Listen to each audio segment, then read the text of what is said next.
You are angry, Spice. What are you? I'm just... Exactly. You know what? Brandi, let me tell you something. What? You do not... Oh, wait. Don't talk about my babies. I will kill you. Oh, gosh. It was a room against me. So if you guys... I'm in a cast sitting in a chair. You're in my face. I'm going to knock you out. Taylor, I'm going to ask you to leave my house. You should go. You should go. You, Brandi. No! Excuse me. You guys, you sicko. No, stop. You cannot student fight in this house. Brandi Glanville, tall, sharp-tongued, and unapologetically volatile, once embodied everything reality television promised. On The Real Housewives of Beverly Hills, she was chaos and comedy in equal measure, a lightning rod who could turn a wine night into a televised war. Fans loved her blunt humor and lack of filter. Critics called her destructive. About 6 months down the road. I can talk you all day long. I just don't want to lose my voice. Because you can just go. Now people are telling me it was, and I'm watching. I had no idea. This is the point. I believed you. Listen, you're very good at getting people to believe you. I know. Thank you, Chris. You won an Emmy. That's really... What do you actually want? I want to have fun with you again. Well, then you have to apologize. Are you going to apologize to me? At her peak, Brandi was Bravo's golden wildcard, magnetic, messy, and money-making. But as the seasons rolled on, that spark turned into a slow-burning fuse. The same personality that once drew millions began to drive them away. Her comments grew harsher, her fights uglier, and her social media outbursts harder to defend. What's calm down? You know I wasn't going to aggressive me. Yeah, because I had a spike bracelet on. Do not come closer to me. I swear to God, I'll knock your teeth out. I'm not sure even joking. You will. Yes. Because you are that type of girl. Yeah, I am. Yeah. I never said that. So everybody else is judgmental. We're all judgmental. Then shut the up. No, you. I'm not shutting the up. The last time I smoked pot, I was with you, so let's not pretend like we're angels. You don't get drunk on your birthday, or you just smoke pot? No, I don't. No, I actually didn't have my birthday. I don't walk around naked with a tampon string hanging out. You know, I don't get your period anymore, bitch. Do that 1 second. No, Talk to my sister for a second. Wow, Stop that. don't touch me. Don't you Wow, really? Don't touch me. Do that. Don't touch me. Today, Brandi's name sits alongside lawsuits, health crises, and social media spirals. What began as reality TV stardom devolved into a case study in self-sabotage, proof that fame, once gained, must be managed with care or it consumes its creator. This is the deserved downfall of Brandi Glanville, a story not about one scandal, but a pattern of unrestrained impulses, public unraveling, and a woman who never learned the art of silence. Before the controversy, there was charisma. In the early 1990s, Brandi was a working model, appearing in high-fashion magazines and walking runways across Europe. She was striking, statuesque with an attitude that matched, but it was her sharp wit, not her looks, that later caught the camera's eye. When Bravo launched The Real Housewives of Beverly Hills in 2010, it was built on glamour and control. Brandi's arrival in Season 2 was a jolt to that formula. She was unpolished, loud, and utterly fearless. Instantly, she became the cast's disruptor, exposing hypocrisy and calling out her wealthier co-stars with biting honesty. Viewers found her refreshing, the underdog among diamonds, and the ratings showed it. By Season 3, she'd gone from friend of to full cast member. But her rise came with a dangerous dependency on drama. Each episode demanded escalation, and Brandi delivered. Fights with Adrienne Maloof, Lisa Vanderpump, and Kyle Richards became cultural moments. Her one-liners trended online. But her greatest strength, speaking without a filter, also became her curse. When the line between truth-telling and cruelty blurred, audiences began to recoil. What had once been entertaining started feeling uncomfortable. Brandi built her fame on controversy, not realizing that in television, the same fire that lights your career eventually burns it down. Fast forward to 2023. Brandi, now a veteran of the franchise, joined the Real Housewives Ultimate Girls Trip, Morocco, a crossover meant to celebrate Bravo's biggest personalities. It was supposed to be her comeback. Instead, it became her public undoing. Midway through filming, multiple reports confirmed she was removed from production after a confrontation with Caroline Manzo. Official statements cited an abundance of caution, but tabloids filled in the blanks. Allegations emerged of inappropriate physical contact and unprofessional behavior on set. production wrapped without her, co-stars avoided comment. The narrative was clear. Brandi had crossed another invisible line. In the world of reality TV, being asked to leave mid-filming is catastrophic, a signal that the star is no longer manageable. And for Brandi, that moment in Morocco became symbolic. The network that once celebrated her unpredictability now saw it as risk. The woman who made drama marketable had turned it toxic. When Page Six and Variety ran the headlines, Brandi Glanville removed from set, the message was unmistakable. The network was done cleaning up after her. We are never, ever going to see this season of Ultimate Girls Trip because now Caroline Manzo, formerly of Real Housewives of New Jersey, is suing not Brandi Glanville, but Bravo. So by now you've heard so many different versions of what may have happened in Morocco. Basically, what Caroline is accusing Brandi of in the lawsuit is her forcing a kiss on her and other damning claims. But she's not suing Brandi, she's suing Bravo production companies. Caroline Manzo was claiming that they were supplying the ladies with alcohol and even they were encouraging Brandi's behavior. Brandi, since this whole debacle has happened, has also reiterated very similar accusations in her own statements. Weeks later, what had been whispers became formal accusations. Caroline Manzo filed a civil lawsuit alleging assault and emotional distress during the Morocco trip. The suit was explosive. It cited unwanted physical contact and named both Brandi and the production company. Brandi denied everything, insisting she was being unfairly painted as the villain for dramatic effect. Yet in legal filings, perception often outweighs proof. Even without a criminal charge, the optics were ruinous. Her peers stayed silent. Bravo distanced itself, sponsors backed away.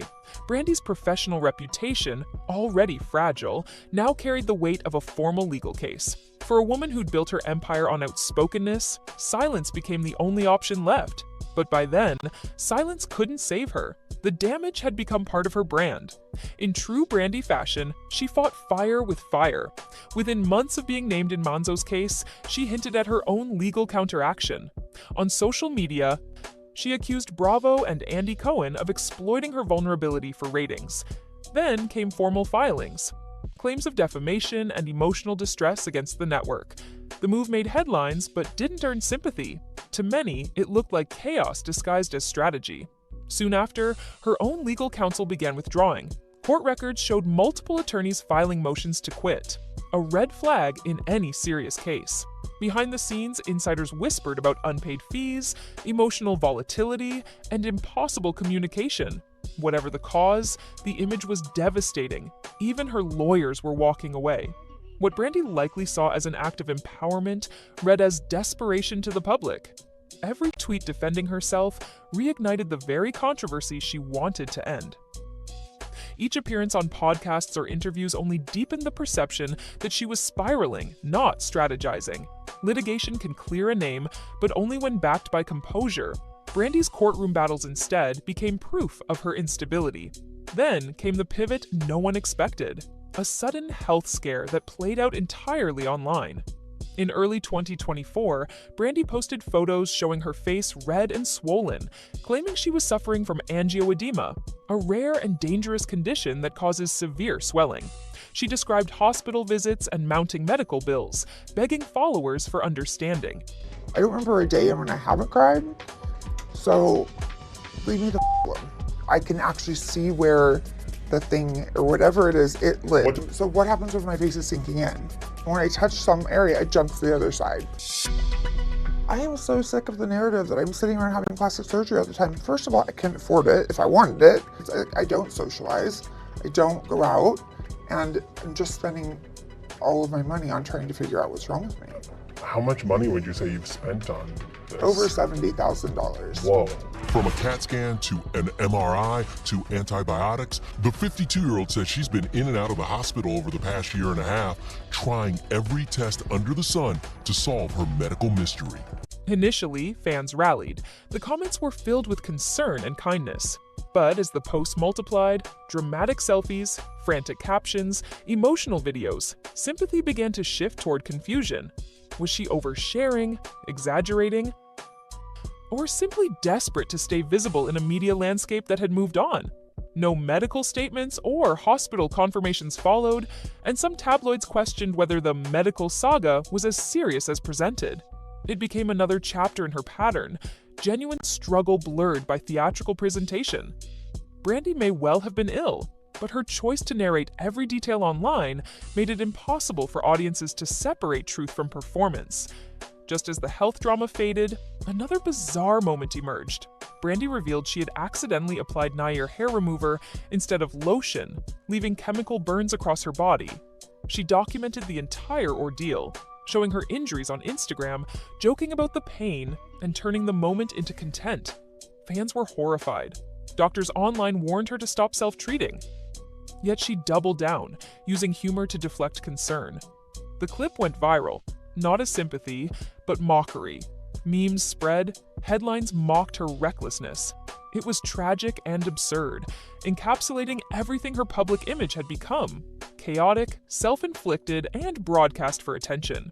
In that moment, Brandi's reputation crossed a final threshold. She wasn't just controversial, she was pitied. As 2024 rolled into 2025, Brandi's legal saga collapsed. Multiple court filings confirmed her attorneys had withdrawn from representing her in various cases, including her claims against Bravo. For legal teams, withdrawing mid-litigation is drastic. It often signals uncooperative behavior or inability to pay. The pattern repeated across jurisdictions, cementing the perception that Brandi's professional relationships, like her personal ones, were unsustainable. Entertainment press spun it bluntly. Brandi Glanville left without representation. It wasn't just a procedural update, it was symbolic of complete isolation. Once surrounded by castmates, agents, and producers, she now stood alone, alienated from the very ecosystem that once made her a star. Brandi's PR strategy, if it ever existed, was chaos management. Instead of carefully worded statements, she posted late-night tweets, emotional live streams, and sarcastic memes. Her tone oscillated wildly. Defensive one day, self-deprecating the next. She would apologize in one interview, then insult the same people hours later online. Social media had become her only stage left, even if every post dug the hole deeper. When fans suggested she take accountability or seek therapy, she lashed out. When critics mocked her, she engaged directly.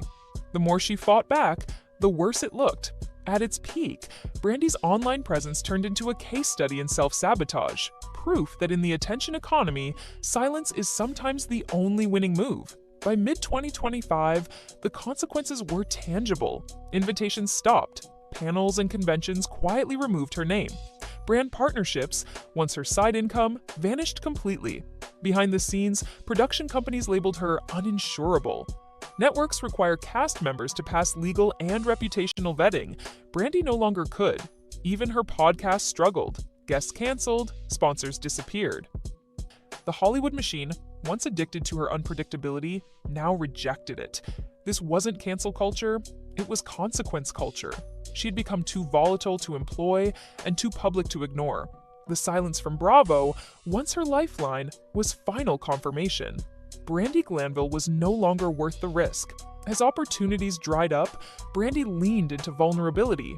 She posted tearful videos discussing depression and suicidal thoughts, admitting she felt abandoned and misunderstood. At first, fans empathized, but even this narrative turned erratic. Sincere posts mixed with insults toward critics or emotional contradictions. The cycle of outburst continued, and soon, compassion gave way to fatigue. Mental health is human, but online it becomes performance when not handled carefully. And Brandi's every confession felt public by design, another attempt to reclaim relevance through rawness.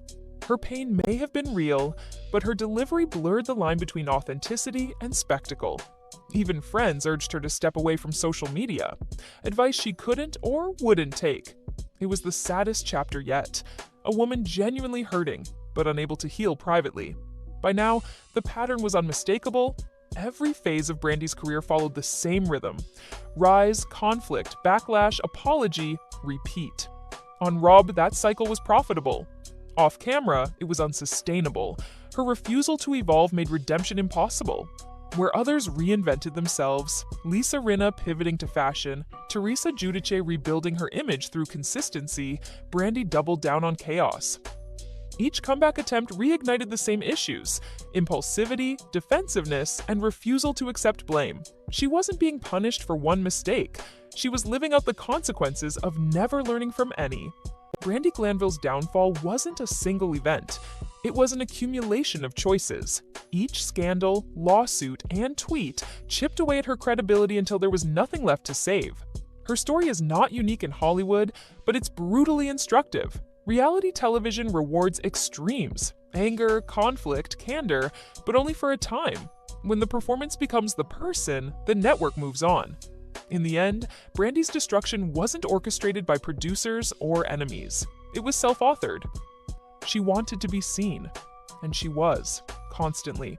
But fame without self-awareness isn't visibility, it's exposure. And exposure, unfiltered and unending, is a kind of erosion.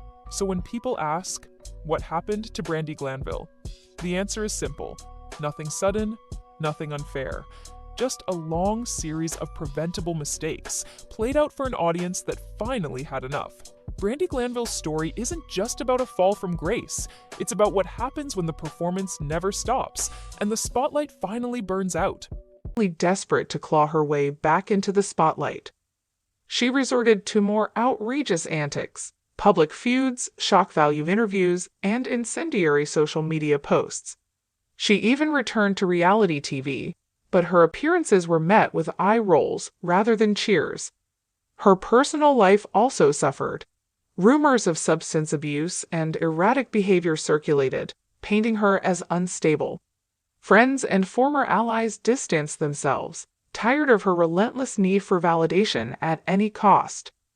Meanwhile, her financial situation took a hit. Endorsements dried up. Her business ventures failed to take off. The image she had carefully cultivated, the fearless, honest woman, was now a caricature of a troubled star spiraling out of control. The final collapse. The pinnacle of her downfall came when she was involved in a highly publicized altercation at a charity event.